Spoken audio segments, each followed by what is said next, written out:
Acid. Right, ఇక్కడ so దీని structure చూసామనుకోండి ఒకసారి. Right, P bond P. So two P phosphorus atoms ఎన్ని ఉన్నాయంటే 2 ఉన్నాయి ఇక్కడ. సో నెక్స్ట్ ఫాస్ఫరస్ అనేది ఫస్ట్ దేంతో బాండ్ అయిద్దంటే ఇట్ విల్ బి ఆక్సిజన్తో బాండ్ అయిపోద్ది. సో ఫాస్ఫరస్ డబుల్ బాండ్ ఓ.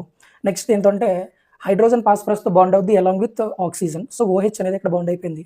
ఇక్కడ ఒక OH బాండ్ అయిపోద్ది, ఇక్కడ ఒక OH, రైట్, OH. రైట్ చూడు, 1 2 3 4 5 6 ఆక్సిజన్ ఎన్ని ఉన్నాయంటే 6 ఉన్నాయి, సరిపోయాయి.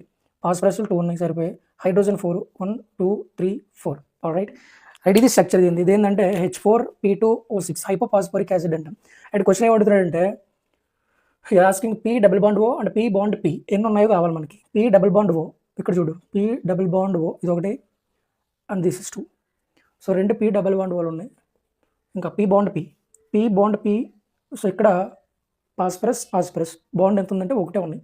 So option A 2 and